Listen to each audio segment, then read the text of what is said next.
Annie, would you please welcome Trevor Noah? Oh, Trevor, we are absolutely thrilled that you have been able to join us. Are you thrilled that you just happen to be on tour in Australia right now? I mean, I feel like the timing and the situation is perfect, right? Normally, I'm speaking to you at 3 a.m. my time, so this is nice. Now I see why you're in such a good mood when we're in the same time zone. I feel the energy now.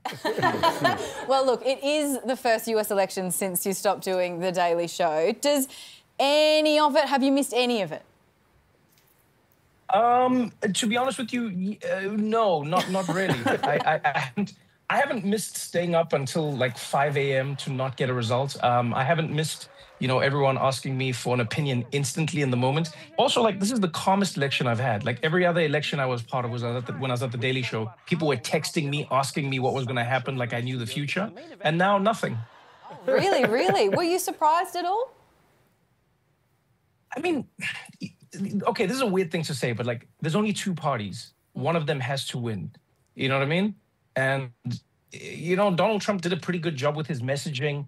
I don't think on the Democrat side it helped that Joe Biden dropped out late, and then Kamala Harris didn't really have clear messaging about why she was different. So, like, I wasn't surprised, but yeah, it's interesting. It's interesting.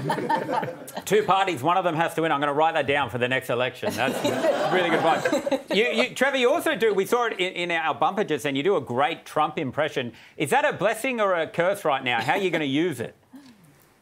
I mean, the one upside of him winning is that I don't have to learn a new president's impression, right? That's the one upside of all of this. But yeah, I mean, it's a blessing and a curse. It's a blessing because, I mean, I'm a comedian, so I do the things that I do on stage. It's a curse because people come up to me in random places and they'll be like, do the voice, Trevor, do the voice.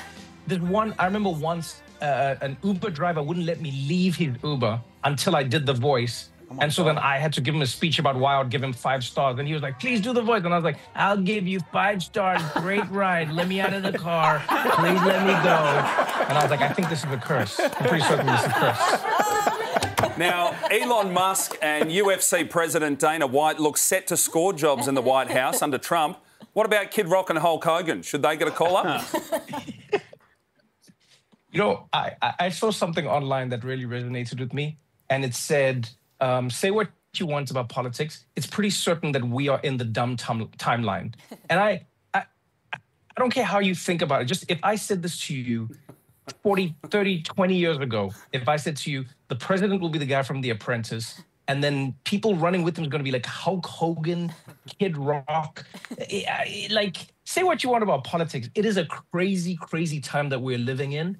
And I mean, the childhood me is loving this because, I mean, I'm a huge Hulk Hogan fan. I grew up watching wrestling. You know what I mean? Kid Rock was this rock star when I was a teenager. So, I mean, yeah, in a weird way, maybe like young Trevor is living out his dreams. Maybe he wished for this and adult Trevor's going like, what did you wish for? I don't know. Yeah. But I mean, now, like everybody else, I'm just going to watch and see what happens because, it's all talk when you're on the campaign.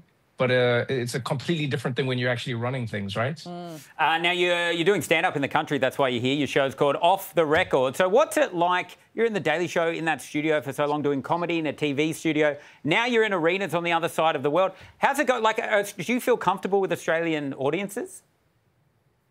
I like how you said that like they bite. They do. Interesting way to ask. When I do stand up to them, they definitely do. Are you comfortable with Australian audiences, Trevor? What do you know about them that I don't? I think Australian audiences are some of the best, to be honest. I just did shows in New Zealand. They were amazing as well. I don't know. I think Australians have a sense of humor that is maybe it's formed and forged by the fact that, like, you're on an island, so what else are you going to do but laugh? I think Australians have always had a great sense of humor. That's why you have some of the best stand-up comedians in the world. Like, I've been lucky to tour with people like Carl Barron and Kitty Flanagan. Yeah. And so, like, when I think of Australian humor, I think of, like, world humor. And so whenever I'm here, I'm having a great time. You're informed. You keep up with what's happening in the world. And maybe Australians are a little quicker to laugh at it because of how far you are from the world. It just gives you a little distance, you know what I mean? Like, Australians are like, haha, this is funny because we don't share a border with any of these countries. They're going to cause chaos. Now, last time we spoke to you, you said your dream was to meet a buff kangaroo. Yeah. Your words. Yeah. Have you scheduled some time to meet one while you're over here? So I've been offered a few tours. So in Perth, I'm going to go, and they said there's going to be like some sort of nature thing. I think when we're in Adelaide, I'm going to try something. My dream is to be in the same space as a buff kangaroo. I see all these images. You tell me they're real. I think it's AI. I just want to see one with my own eyes. One of those like super muscular, ripped kangaroos. If I can see that, Australia, my time on this earth will have been worthwhile. That's all I ask of you, please. Wow. Buff kangaroo for Trevor Noah. That's all I need. Let's Buff get kangaroo. the man a jacked marsupial. Yeah. Come on. He's That's a guest. all I need. That is all I need. Very briefly, if you can, I mean, just to sort of draw this thing to a close, if someone's feeling a bit unsettled about the world like right now, there's a lot of, weird stuff going on, have you got a message for that person watching tonight that's kind of tempted to just turn the whole world off? Wow. Okay. If you can turn the world off, please don't. You say it like I'm sending this message to God. Trevor, God is feeling a little depressed right now. Can you perk him up a bit? Can you still make him feel better?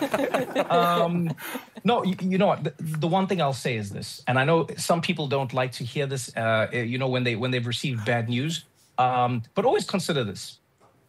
First and foremost, someone's bad news is somebody's good news. And so if you think of it from that perspective, somebody's always winning, which I know sounds weird, but it's true. And secondly, always remember that we're living through the best time in humanity, right? So like people be like, we're living through a terrible time. I don't know when a better time was. Do you know what I mean? I don't know, like, was it during the Crusades? Was it during the plagues? Was it during, like, when was a better time to be alive? You know what I mean? So I think bad things will always happen in life. And I think, unfortunately, we'll always have more information because of technology. But we shouldn't take for granted the fact that things are always getting better. It's just that as we get more information than we experience life, it can feel like things are always getting worse. But I don't think that they necessarily are. So, yeah, if you have that perspective, you go like, think about it. We used to die from a toothache. You know what I mean? Like, I think the world is getting better. It just doesn't feel like that all the time. Well, with that pep talk, you get a buff kangaroo, Trevor. Off the record is heading around the country. Ticket details are on our website. Would you please thank kangaroo enthusiast? It's Trevor Noah.